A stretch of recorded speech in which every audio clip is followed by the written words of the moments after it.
अंग्रेज इतिहासकारों के साथ साथ भारतीय इतिहासकार भी 1857 को ही भारतीय दासता से मुक्ति का प्रथम संग्राम मानते हैं, लेकिन सच्चाई बिल्कुल ही अलग है। बात उस समय की है जब पलासी और बक्सर के युद्धों में विजय के बाद British east India company Hindustan पर अपना अधिकार मजबूत कर देश के संसाधनों को लूटना प्रारंभ किया था। अंग्रेजों के साथ स्थानीय जमींदारों और साहूकारों की साठगांठ से देश की गरीब जनता, किसान और कारीगर त्रस्त थे। उनके दमनकारी हथकंडों से परेशान, अत्याचारों से त्रस्त आगे कारण जनता में सुलगते आक्रोश ने विद्रोह का रूप ले लिया। इस विद्रोह में साधु संतों, फकीरों और मौलवियों ने अंग्रेज लुटेरों, उनके गुर के जमींदारों, साहूकारों को मार भगाने के प्रयास में आम जनता के साथ जुट गई। यह विद्रोह देश की स्वतंत्रता के लिए पहला स्वाधीनता विद्रोह था, जो समय समय पर विभिन्न रूपों में सामने आया, जो इतिहास में सन्यासी विद्रोह के नाम से जाना गया। 1764 में बक्सर की लड़ाई जीतने के बाद राजस्व अधिकार ईस्ट इंडिया कंपनी के पास थी। धार्मिक दमन के तहत अंग्रेजों ने पारंपरिक आवाजाही, तीर्थ यात्रा मार्गों, स्थानीय लोगों द्वारा तपस्वियों को दिए जाने वाले दान और धार्मिक भेंटों और भिक्षा मांगने पर प्रतिबंध लगा दिया, जिससे आम जनों के साथ तपस्वियों, फकीरों और संतों में आक्रोश बढ़ने लगा था। 1770 आते पूर्वी भारत का बंगाल और बिहार प्रांत अकाल की विभीषिका से जूझ रहा था। लगातार फसल खराब होने, एक विनाशकारी अकाल के कारण क्षेत्र की लगभग 1/3 आबादी मारी गई थी। एक अनुमान के अनुसार इस अकाल में लगभग 1 करोड़ से ज्यादा लोग मारे गए। आम लोगों पर अकाल का विनाशकारी प्रभाव और ईस्ट इंडिया कंपनी की शोषण परस्त नीतियों के कारण स्थिति और भयावह हो गई थी।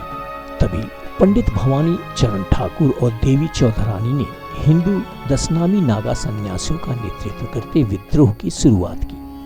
वहीं सूफी फकीर मजनू शाह मलंग, चिराग अली और मूसा शाह ने मुस्लिम समुदाय के फकीरों और भिक्षुओं को अपना नेतृत्व प्रदान किया।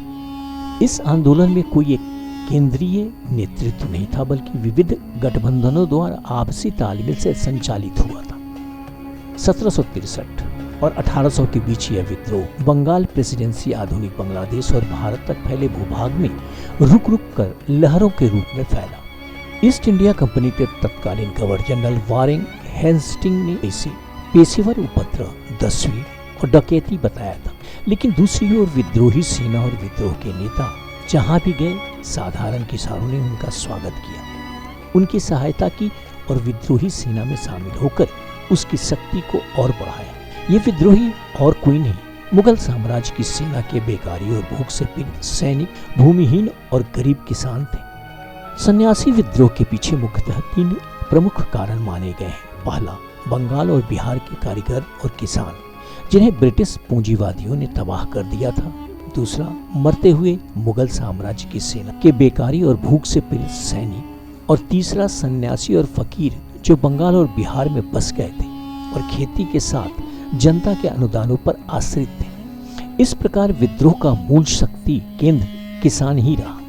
इस विद्रोह को जहां बेकार और भूखे सैनिकों ने सेना के रूप में संगठित कर संघर्ष को रूप दिया, वहीं सन्यासी और फकीरों ने आत्म बलिदान का आदर्श और विदेशी पूंजीवादियों से देश की स्वतंत्रता का लक्ष्य निर्धारित किया और धर्म रक्षा का आदर्श उपस्थित किया। सन्यासी विद्रोहियों ने अंग्रेज सेना से सीधी लड़ाई की जगह 5000 से 7000 के समूह में छापामार गुरिल्ला युद्ध रणनीति अपनाई। 1763 के आरंभ में सन्यासी विद्रोहियों का सबसे पहला हमला ढाका की ईस्ट इंडिया कंपनी की कोठी पर हुआ, जो ढाका के जुलाहों, बुनकरों और कारीगरों पर हुए जुल्म का केंद्र था। इसलिए विद्रोहियों ने ब्रिटिश सौदागरों की लूट के इस केंद्र पर सबसे पहला हमला किया। रात के अंधेरे में अंग्रेज अपनी धन संपत्ति छोड़ पीछे के दरवाजे से नाव पर बैठकर भाग निकले। ठीक उसी समय सन्यासियों के दूसरे दल ने राजशाही में एक कारखाने पर छापा मारा। मार्च 1763 में रामपुर की अंग्रेज कोठी पर विद्रोही ने हमला किया, जिसमें अंग्रेज अधिकारी बेनेट मारा गया। 1764 में किए गए दूसरे हमले में सन्यासी विद्रोहियों के दल ने स्थानीय जमींदारों को लूट लिया। वे नियमित रूप से कंपनी के खजाने, अनाज भंडारों और सरकारी कार्यालयों पर छापे मारते और लूटे गए अनाज नकदी उस इलाके के आम जनों में बांट दिया करते थे। 1766 में कूच बिहार की अशांति को शांत करने के लिए राजवंश के अनुरोध पर सन्यासी विद्रोहियों ने मॉरिसन के नेतृत्व वाली अंग्रेजी सेना को परास्त कर अक्टूबर 1766 में कूच बिहार पर पूरी तरह से कब्जा कर लिया। 1767 में सन्यासी विद्रोह का केंद्र बना पटना के आसपास का क्षेत्र। विद्रोहियों की एक बड़ी सेना ने न सिर्फ पटना की ईस्ट इंडिया कंपनी की कोठी और अंग्रेजों के वफादार जमींदारों को लूटा, बल्कि सारण जिले में 5000 विद्रोहियों की संगठित सेना ने आक्रमण किया और जिले के किले पर अधिकार कर लिया। इस बीच उत्तर बंगाल में तराई के जंगलों को उत्तर बंगाल सन्यासी विद्रोह का प्रधान केंद्र बनाया गया। विद्रोहियों ने जलपाईगुड़ी जिले में एक किला बनाया। किले के चारों ओर 4 दीवारी और उसके चारों ओर खाई बनाई गई। 1770 से 1771 में बिहार के पूर्णिया जिले में विद्रोहियों ने नया आक्रमण आरंभ किया। इसी समय फरवरी में ढाका जिले के विभिन्न स्थानों में अंग्रेजों की कोठियां और जमींदारों की कचहरियां लूट ली गई।